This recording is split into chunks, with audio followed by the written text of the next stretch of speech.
Well, hello everyone. Welcome back to Always in Season podcast. This is episode 38. As you can see, Zach is not here today. He couldn't be here today because of weather. So it's a complete change of plans, but we still want you to have a podcast this week, so I'm just doing it solo this time. Um, it was a great week 16. I mean, everything you wanted. There's playoff implications in these games. A lot of division games. We had some Saturday games, so a lot to break down. We'll start it off with Thursday Night Football. It was Broncos Chargers. The Chargers won 34-27. Knicks was 29-40, 263 yards, 2 touchdowns. Steam had a touchdown. Mims Jr. had 3 receptions for 62 yards. Vale and Burton each with a receiving touchdown. Abrams Drain had an interception. Herbert, meanwhile, was 23 of 31, 284 yards, 2 touchdowns, 1 pick. Edwards had 14 carries for 68 yards and 2 touchdowns. McConkey 6 receptions, 87 yards. Haskins and Davids each had a touchdown. This game was fascinating because I personally have been saying all season long, I really don't believe in the Chargers. And I said earlier, a few weeks ago, I said that I believe more in the Broncos than the Chargers. But in this game, the Chargers showed up and showed out. And it was a very back and forth game. As you can see, 34-27 was the final score. The Chargers really outplayed the Broncos for the majority of the game. They were, I think, the more physical team. I think they were the smarter team. And so good for them to get that win against a division opponent. And that really, has huge implications for the AFC playoff seeding, which we'll get into later in this episode. Next up was Texans Chiefs. Chiefs won 27-19. Stroud was 23 of 39, 244 yards, 2 touchdowns, 2 picks. Dell had 6 receptions for 98 yards and a touchdown before he went out. Schultz had a touchdown as well. Mahomes was 28 of 41, 260 yards, a touchdown pass, and a rushing touchdown. Hunt had a rushing touchdown, and Xavier Worthy had 7 receptions for 65 yards and a tud. McDuffie and Holig each had an interception. This game, right when the Texans were going to get momentum, was when C.J. Stroud threw a beautiful pass to Tank Dell in the back of the end zone. Touchdown, perfect. Texans are getting momentum. Let's keep this thing rolling. Let's beat the Chiefs. But on that touchdown catch, Tank Dell got injured. It was a significant injury. You saw a lot of emotions from the players, especially C.J. Stroud. And C.J. Stroud has stated many times that Tank Dell is like his best friend. I mean, and he's seen him go through so much. So that was really, really tough to see him go down like that. It was so gruesome that there were certain angles of the play that they would not show on the broadcast. Tank Dell, we will get into what his injury ended up being later. But yeah, prayers out to him, and congrats to the Chiefs for hanging on and winning this game. The Texans' offense just never was right after that injury. Steelers-Ravens.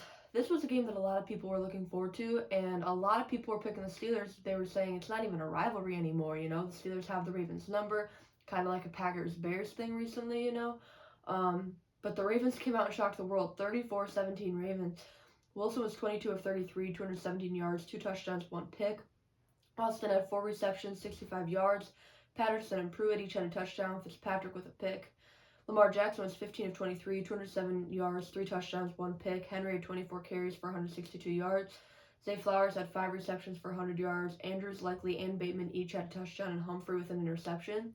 I mean, this game, I personally don't think it was ever really in question. It was like, this was the Ravens game. I know there were certain points where the Steelers had highlights and such, but and not to discredit that, but I mean, the Ravens came ready to play, and the Steelers kind of got punched in the mouth, and they didn't have enough to fight back against all the Ravens' talent, which the Ravens have an immense amount of talent on their team. I think because of how strong the AFC has been, the Chiefs have been great, the Bills have been, a flashy pick with Josh Allen having, crazy numbers. The Steelers have been great with Wilson. They also were doing well with Fields. Between all of that, the Ravens weren't getting talked about earlier in the season amidst their struggles too early in the season. But slowly, I mean, if we're going to get into Lamar's numbers later, he's having an incredible season, and just going week by week, they're truly one of the few teams, I believe, who is getting better every single week. And that's what you want to see from your team right now. You want to see that they are peaking at the right time, and that they're improving, that they're not just like coasting their way until they get to a tough opponent. But the Ravens, I mean, hats off to them beating a tough division opponent before the playoffs. That's huge. That's a momentum builder. And that really put the AFC on notice. Like, okay, these Ravens are for real. This might not be the first round exit or second round exit that we've seen from them. They might actually have a fight for the Super Bowl. Giants Falcons. Giants lost 34-7. This was the game that Kirk Cousins actually was benched prior to the game. It was interesting timing. There was talk when the Falcons had gone on that 4-game losing streak of Kirk Cousins being benched. They didn't bench him. Then the Falcons get a win, and then they benched him. They felt like the quarterback play still wasn't good enough. So Michael Penix Jr., his time was up. And I think we've seen this, when a coach gets fired mid-season and they have the interim. It's not that a team plays better because that coach is necessarily, the interim coach is necessarily better than the one before, or because the team couldn't wait to get rid of the one before and now they have a new guy so they're excited. It's just the idea of change, the concept of change, the having something fresh, having a new identity. That just gives teams energy, that just gives teams motivation. It's kind of like a first day of school feeling, Do people really love school? Typically not. But the first day of school, you have this fresh start feeling, this energized, okay, I'm ready, So that's kind of what we saw from the Falcons here, having Michael Penix Jr. Their offense wasn't even anything crazy in the passing game, but their defense seemed rejuvenated, and the run game as well. I think they had a much better play. Now, granted, they were playing the Giants, who aren't necessarily a formidable team, but still, it's an NFL team. Drew Lock was 22 of 39, 210 yards, a touchdown, and 2 picks, both pick sixes. Tracy Jr. had a receiving touchdown. Flott had an interception. Penix was 18 of 27, 202 yards, and a pick. Robinson had 22 carries for 94 yards and 2 touchdowns. Mooney, 5 receptions, 82 yards. Bates and Judon each had those interceptions.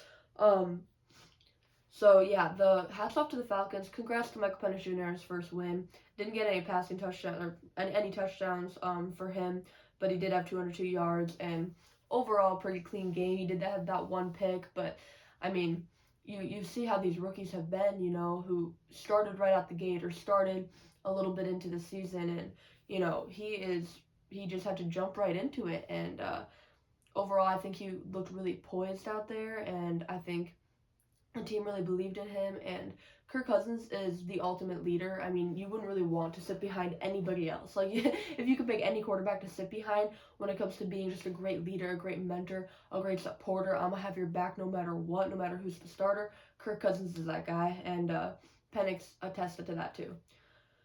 Lions-Bears. This one wasn't much of a competition. Lions won 34-17. I'm not sure if we were really considering it to be a competition in the first place, but it is a division game. Goff was 23 of 32, 336 yards, 3 touchdowns. Gibbs, 23 carries, 109 yards, 1 touchdown. Williams, 5 receptions, 143 yards, and a touchdown. St. Brown and Laporta each with a touchdown as well. Williams was 26 of 40, 334 yards, and 2 touchdowns. Keenan Allen had a great game, 9 receptions, 141 yards, and a touchdown, and Komet had a touchdown. No matter how many injuries this Lions teams get, I mean, they're not going away. I know they lost to the Bills, and that was a tough game, and you can talk about Dan Campbell's decision-making as well, and again, I know they're playing the Bears, who aren't this great team. They're an inconsistent team, but the Bears, they played overall pretty competitively on offense, I would say. They looked a little bit better, but the Lions, I mean, it was like, we don't care. You can put up however many points, we're going to put up more. We'll have 7 different guys score a touchdown for all I care, Yeah, hats off to the Lions. They just keep winning. They really do, and with how some other things shook out, it looks like they'll get the number 1 seed if they can keep on the run, depending on how the Vikings do, though. Cardinals-Panthers. Man, this game, the Cardinals, they needed to win. They really did. This game, it was an overtime game, and Panthers won 36-30, and Murray, I mean, he had a touchdown pass and a rushing touchdown. He had an interception. James Conner had a really nice game. Chuba Hubbard had a really nice game on the other side for the Panthers. Bryce Young looked solid overall. He's clearly the leader of this team. They really believe in him. They really rally around Bryce, and it's not like he's always playing his best ball, but he always brings his energy and passion. He never stops fighting, which I really respect about Bryce. And this game was back and forth. It was like the Panthers was like, okay, they're gonna win, they're gonna win. And I was like, oh wait, hold on, here come the Cardinals. Don't count them out, don't count them out. And they kicked a field goal to get it to go in overtime. Panthers ended up winning 36-30 on a game-winning touchdown. And now the Cardinals are officially eliminated from the playoffs. I mean, the Panthers have nothing to play for but pride. And that's exactly what you're seeing from this Panthers team is we have pride in ourselves, and we're not the same Panthers that are just gonna fold like last year. We're not the joke Panthers anymore. We are a real team. We're gonna fight. We don't give a crap about what our record says right now. We don't give a crap that we're not in the playoffs. We'll knock you out of the playoffs. Like that will be our win this year. So they knocked the Cardinals out of the playoffs, and I think they took pride in that. That is not easy to come in there knowing we don't really have anything to fight for when it comes to the playoffs. They do. They need this win, the other team that is. And we're going to come in, we're going to play our best ball, and we're going to knock them out. I mean, that is not an easy job. The Panthers did that. Cardinals fans, I'm sure they're upset, as they should be, because this is a game that you probably should have won, and you definitely needed to win, and now they're eliminated. And I know, you probably all saw the video surface of Trey McBride. He was not happy walking back to the locker room. But yeah, congrats to the Panthers. They're a really fun team. I'm excited to see how what pieces they have this offseason, how they build, and how they do next year. Like this is a team that you want to keep your eye on. The Cardinals, they're a good team, not making the playoffs. It'll be interesting to see what their offseason holds and the decisions they make from here on out. Rams Jets. The Rams won 19-9. Stafford is 14 of 19, 110 yards, 1 touchdown, 1 pick. Kyron had 23 carries for 122 yards and a touchdown. Higbee had a receiving touchdown. Rodgers was 28 of 42, 256 yards, a touchdown, and a fumble. Adams had 7 receptions, 68 yards, and a touchdown, and Tony Adams also had an interception. This game, Rodgers has 499 touchdown passes in his career. He was trying to get that 500 that he really wants Devontae to catch it. Didn't happen. It was close, but it didn't happen in this game. So that's still something they're holding out for.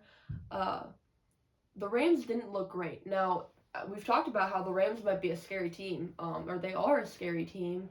Whoever has to play them in the playoffs, that this could be a team that knocks what we've considered one of the best teams in the league out early, which is it's really fascinating to watch this team because they've dealt with injuries, but they have Sean McVay, they have Matthew Stafford, they have Kyron Williams, they have Puka Nacua, they have Cooper Kupp, they have Tyler Higbee. I mean, that offense is scary. Now their defense, I think, is inconsistent. They obviously played better this week against the Jets, but again, you're playing the Jets who have been inconsistent on offense.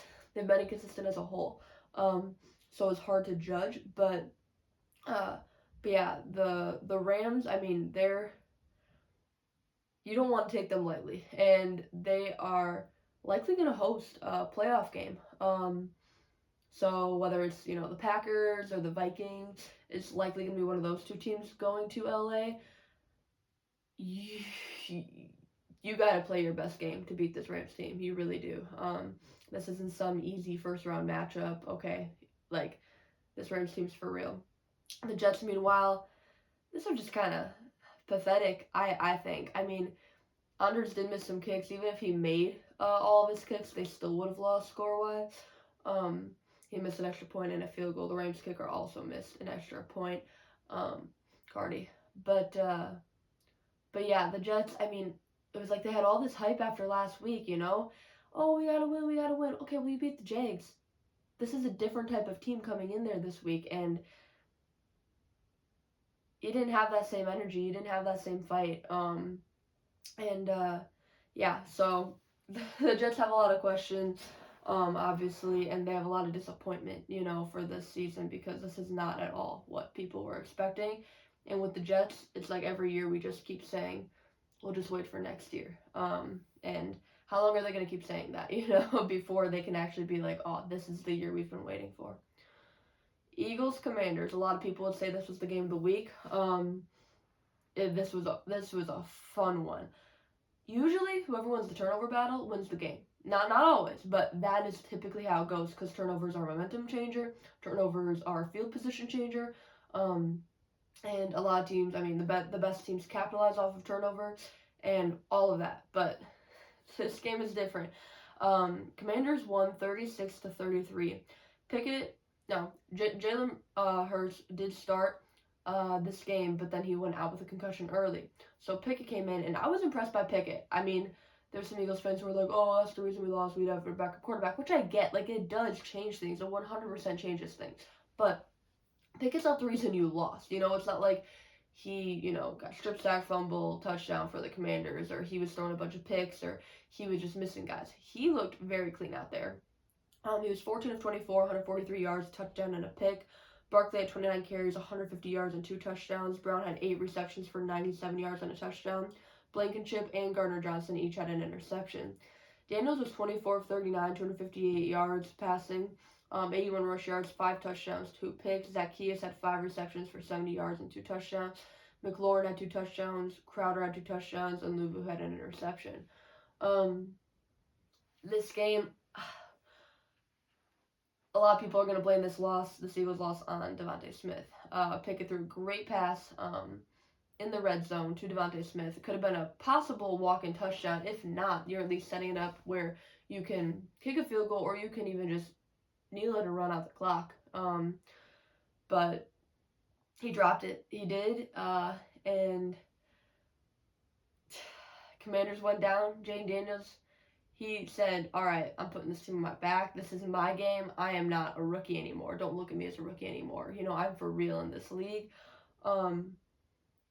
They drove down with so much fight that ended in a touchdown. I mean, they had the clock to worry about. They had, the turnovers that they had earlier in the game hanging over their shoulder. This is one of the best teams. Some say this is the best team in the NFC that they're playing against. And they also really needed this win. And they went down and they got that game-winning touchdown. I mean, it was beautiful. It was really a clinic that Daniels put on. And with this win and then the Broncos loss, with how Daniels played versus Bo Nix, how's the Rookie of the Year race look? Which I'll also get into later. Browns, Bengals. Guys, watch out for the Bengals. They need a lot to happen to get into the playoffs, but if they do, you don't want to play them. You do not want to see this Bengals team. Bengals won 24-6. DTR was 20 of 34, 157 yards, 2 interceptions. 4-11 carries, 92 yards, and a touchdown. Defense had 4 sacks. Burrow was 23 of 30, 252 yards, and 3 touchdowns. Brown had 18 carries for 91 yards. Chase had 6 receptions for 97 yards and a touchdown. Higgins and Yoshivash each had a touchdown. Battle and Stone each with an interception. Jenkins Jr. had 2 sacks. This Browns team's kind of a mess. They still will show some fight. They didn't as much in this game. They didn't have Winston. They benched him for Thompson Robinson, which I totally get. I mean, it's not like Winston was playing great and you needed that change. You needed that fresh pace. It just didn't work. I mean, it was rough. And the Bengals, they are on a mission. They're like, I know you counted us out. I know we looked pathetic. I know we were losing games. I know our defense has been a mess. But we are not out of this race yet. Again, they need a lot of things to happen. If they get in, though, who says that they wouldn't be the team to knock out the Chiefs? Because they've beaten the Chiefs before. Who says Joe Burrow and that offense couldn't go toe-to-toe with Josh Allen or Lamar Jackson?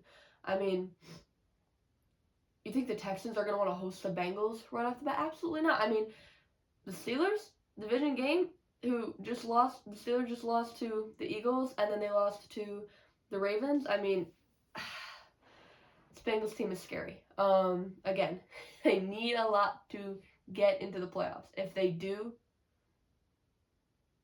it's hard to pick against them. It really is. Titans, Colts. Colts won 36 of 30. The Titans had benched Levis for Rudolph. Rudolph won 23 of 34, 252 yards, 2 touchdowns, 3 picks. Spears had 2 rushing touchdowns. Okonkwo had 9 receptions, 81 yards. Ridley and Westbrook each with a touchdown. Hooker had an interception. Richardson was 7 for 11, 131 yards, 1 touchdown pass, 1 rush, 1 pick. Taylor had 29 carries for 218 yards, 3 touchdowns. Downs had 3 receptions for 61 yards and a touchdown. Womack had an interception. Kenny Moore had 2 interceptions. Neither quarterback, neither offense had a clean game. Both defenses were scrappy, but also gave up a lot of points. This was, a matchup in the baby brother division that the Colts needed to win, and they did.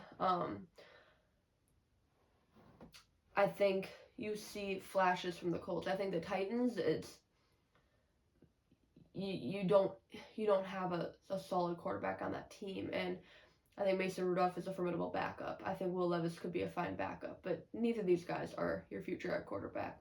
The Colts, I think Richardson could be your future at quarterback. You can see where it's like, wow, he's great. He's leading this team down the field to go, win the game. But then you also see what kind of dumb throw was that, these mistakes, these mental errors, which I know he's young, so it's like you want to cut him some slack. But if they believe in Richardson, they really need to fully put everything into him this offseason. Don't do this whole thing where like they did this year of like Flacco, Richardson. You can't have that. Show him that you believe in him. Tell him that you believe in him. Follow that up by building around him and by coaching the heck out of him. And then let's see where he is next season. You do that, you could be a scary team next season. I don't think they're doing anything this season. But it's good to see some growth, and I think we have seen some growth from them. Vikings, Seahawks. This was a great game, NFC matchup. Seahawks didn't need the win, but it would have been fantastic for them to get the win. Vikings clearly didn't need the win, but it helps them stay in a fight for the 1 seed. Vikings did pull it off 27-24. Darnold was 22 of 35, 246 yards, 3 touchdowns. Jefferson had 10 receptions for 144 yards and 2 touchdowns. Addison with a touchdown. Jackson and Turner each with interceptions. Smith was 31 of 43, 314 yards, 3 touchdowns, 2 picks. Smith-Njigba had 8 receptions for 95 yards and a touchdown. Metcalf and Barner each had a touchdown. This game came down to the wire, and eventually, when the Seahawks had the ball last, Geno did throw a pick. When you have that game-winning drive, there's teams where it's like, oh my gosh, wow, they got it done somehow. There's teams where it's like, you see Mahomes and the Chiefs with Andy Reid's playbook coming, and you're like, they're going to get this done. They know how to do it. It's not that it's easy, but it's just masterful how they do it, just like clockwork. 7 yards, 5 yards, 8 yards, 6 yards, down the field, touchdown or field goal, whatever they need, win the game. And then there's teams where it's like playground ball. Like, we don't really know what we're doing. We're going to hope this works out. We're not fighting like this is a game-winning drive. We're playing like this doesn't really matter, or, we're not playing with the energy and fight and discipline that we do need to win this game. And so that's kind of what I saw from the Seahawks on that drive. The offensive line, inconsistent. Guys not running crisp routes. Guys not blocking well. Geno being inaccurate. And, the drive didn't last long before it was a pick. That's up to the Vikings. They win again. Say what you want about, it's Darnold. It's Darnold, and he's looked fantastic. Clearly the time and Sanford rejuvenated him, really helped him grow being in that Shanahan system. He's come here, he's fighting for a contract, he's playing for, obviously trying to get a Super Bowl with this team, but also just in general for his own career, playing for a big contract, playing for an extension, whether that's with the Vikings or if the Vikings really want to move on from him, and, then he's trying to get a job somewhere else, and a lot of people are going to want him. He's been a leader on this team, and he has not really been the reason for a loss or for, he's been a reason for their wins, like this guy's been for real. And I know we have the whole like, Sam Darnold, he was the Jets quarterback, it didn't work out, and he's seeing ghosts, and then he was a backup, and blah, blah. He is not a backup anymore. This is a different Sam Darnold. This is a new, rejuvenated, fresh Sam Darnold. Take him seriously. Patriots, Bills. Who would have thought this would have been a competition? It's a division game. Anything can happen. Bills did pull it out 24-21. Drake May was 22 of 36, 261 yards, 2 touchdowns, and a pick. Stevenson had 12 carries, 60 yards and a touchdown. Boot had 5 receptions, 95 yards and a touchdown. Henry had a touchdown. Mapu had an interception. Allen was 16 of 29, 154 yards, 1 touchdown, 1 pick. Cook was 11 carries for 100 yards, 1 touchdown rush, 1 touchdown receiving, and Lewis had an interception. This game, I mean, the Patriots jumped out and they were up 14-0. It was like, what is happening to the Bills?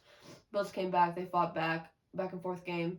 The better team ended up winning, the cleaner team ended up winning, the more professional team ended up winning.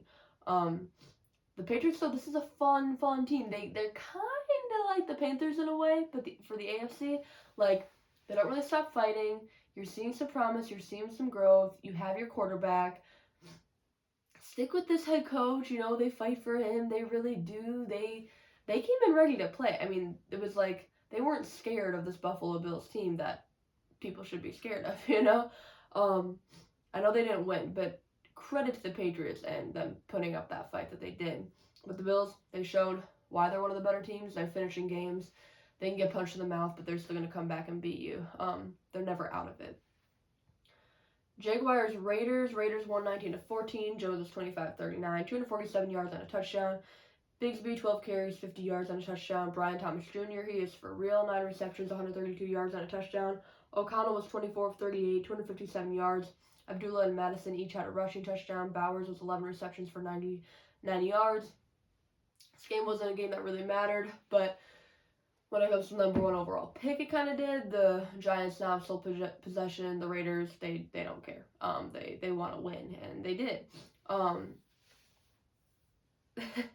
This is a matchup between two teams that have gone back and forth with like quarterbacks, whether it's because of injury or just play. But they both also have talent on the offensive side of the football. I think the Raiders probably have more talent on the defensive side, but they also have injuries. Jags have some injuries. I mean, but it was fun. It was a close game, and Raiders pulled it out. But again, it wasn't anything for like playoff implications. So in that sense, didn't have the excitement or weight that some of these other games did. 49ers Dolphins. The 49ers have officially been eliminated from the playoffs. The Dolphins won 29-17. Purdy was 26 of 40, 313 yards, 2 touchdowns and a pick. Kittle had 8 receptions for 106 yards. Debo had 7 receptions for 96 yards and a touchdown. Saubre had a touchdown. Tua was 23 of 34, 215 yards and a touchdown. Akane had 17 carries for 120 yards rushing, 70 yards receiving, and a rushing touchdown. Hill had a receiving touchdown, and Kahu had an interception. The 49ers have been one of the most injured teams in the league, and it was a long shot for them to make the playoffs at this point. I'm not surprised that they didn't. It's shocking in the sense that it's like, oh, it's the Niners. They're one of the best teams in the league. But with all the injuries, everything they went through, they're just not the same. They really aren't. Credit to the Dolphins, though. They came out, they were good. They were flashy. They're still in the hunt. Again, some things need to happen for them to make the playoffs, but they're fighting. They really are. And it's been fun to watch. Tua didn't turn the ball over, so that was a good thing for him because that can be one of their struggles. Devon Akane, I mean, he is a beast. Passing game, rushing game, it doesn't matter. He's gonna get you. He's gonna get you yards. He's gonna get you points. I think they need to build this offense a little bit more through him. Run it through him a little bit more, as opposed to just trying to get that Tua to Hill or Tua to Waddle kind of connection. But credit to the Dolphins winning 29-17. Sunday Night Football, Buccaneers, Cowboys. Oh man, the Buccaneers were in first place of their division, and the Falcons won, so to keep first place, they just need to win against a team that before this game found out they were eliminated from the playoffs. A team where they're a joke, because they always have drama. They always have this, they have that. You pay Dak and then he gets hurt, and then are you playing better with Cooper Rush?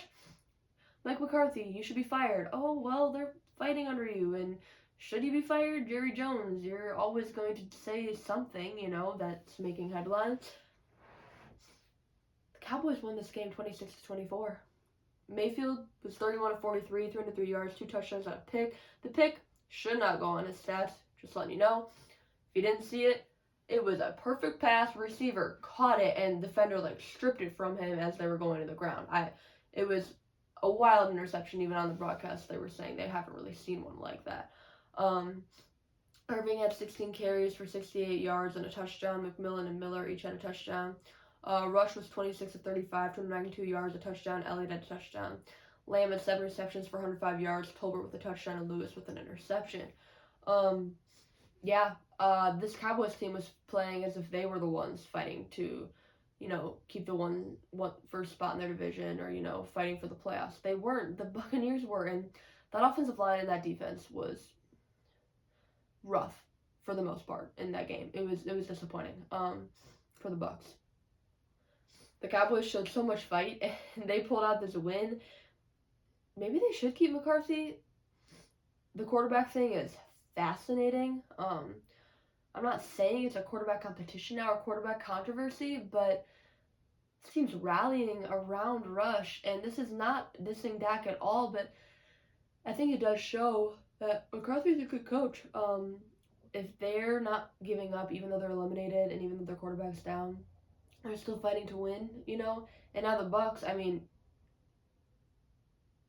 they're now in the hunt.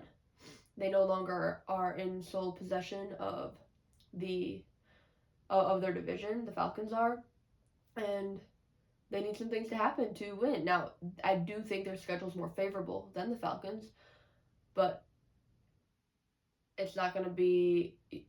You don't control your own destiny now. You're going to need some help.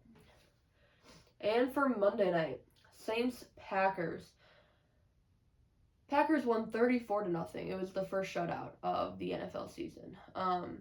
Rattler was 15 of 30, 153 yards and a pick. Other than Rattler, not a single Saints offensive player had more than 33 yards. Love was 16 of 28, 182 yards and a touchdown. Jacobs had 13 carries for 69 yards and a touchdown. Wilson and Brooks each had a rushing touchdown. Reed had three receptions for 76 yards. Wicks had a receiving touchdown. Zane Anderson with an interception.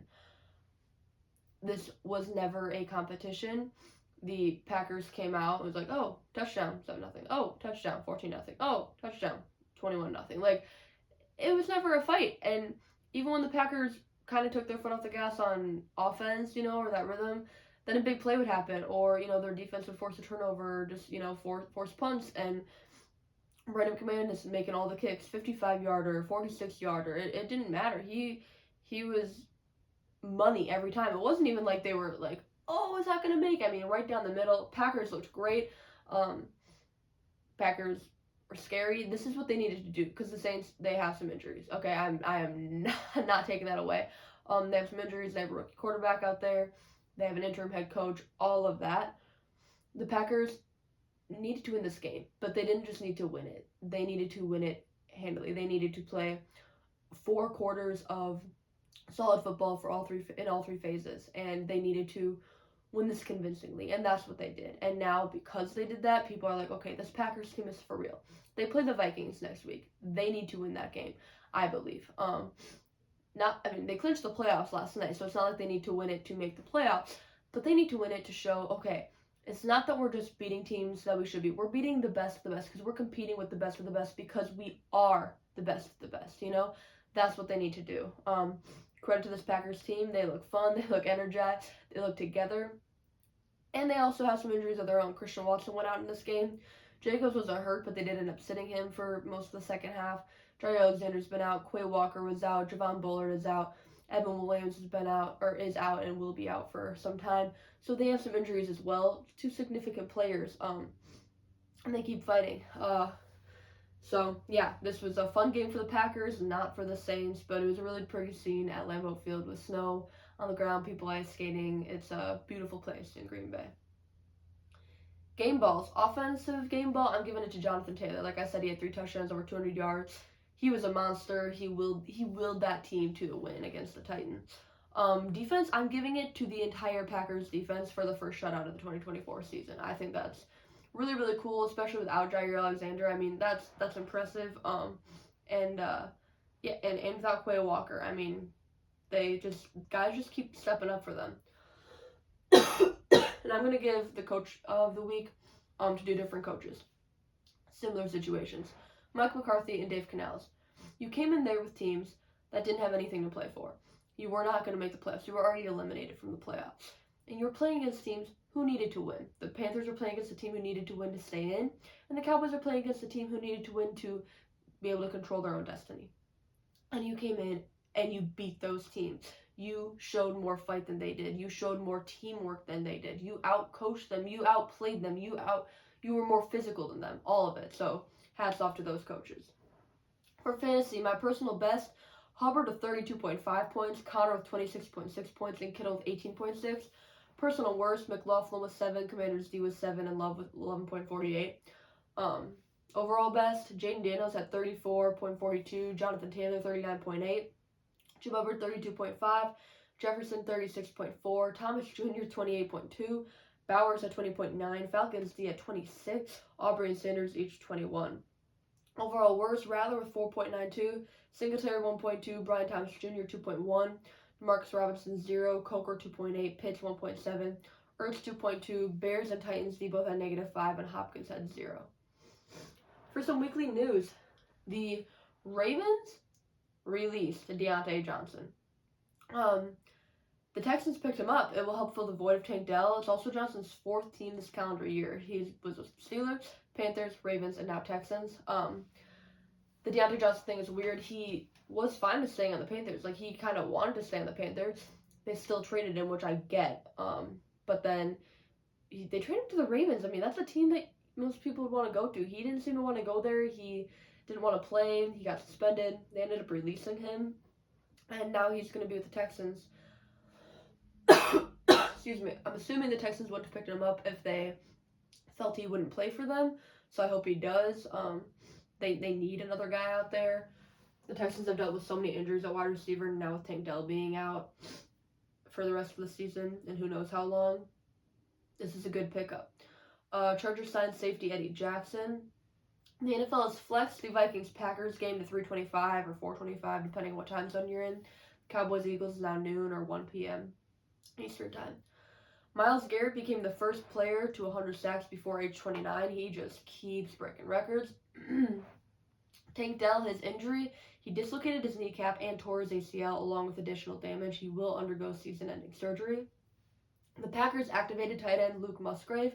He played his first game since week 3 on Monday Night Football versus the Saints. They really are easing him in, though.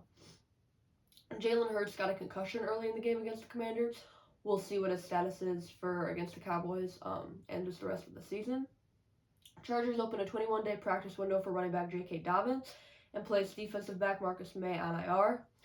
Josh Allen is now fully recovered, but he had been playing with a broken left hand since week 1. That was news that broke this past weekend. Falcons bench Kirk for Penix, and they are expected to release Cousins before March 17th because of the whole contract situation. Browns' Myles Garrett does want to stay in Cleveland, but if the organization thoughts on future of the team are different, they don't line up with his, they don't feel like they have that same drive that he does, then he may want to move on. Jalen Hurts was fined $5,628 for violating the league uniform rules. It was all because of his cleats. Cowboys standout linebacker DeMarvion Overshown. He will undergo successful knee surgery, and there's hope he could return by mid to late next season, which was a more optimistic timeline than initially expected after the diagnosis of his injury. The Dolphins may release Calais Campbell if they end up being eliminated from the playoffs to let him sign with a contender. He's a future Hall of Famer. He wants to chase at a ring, so hats off to the Dolphins for being willing to do that. We'll see if it happens. They're still in the hunt. The Cardinals signed safety Budda Baker. They agreed to terms on a 3-year extension worth $54 million and $30 million guaranteed. Veteran quarterback Teddy Bridgewater said on NFL Network that he plans to make an NFL comeback. He recently coached his alma mater to a state title. And like I said, the Titans bench Will Levis for Mason Rudolph. So that's it for the weekly news. Because I'm doing this by myself, I thought I'd change it up. And this also, we're getting into week 17. I thought this was important.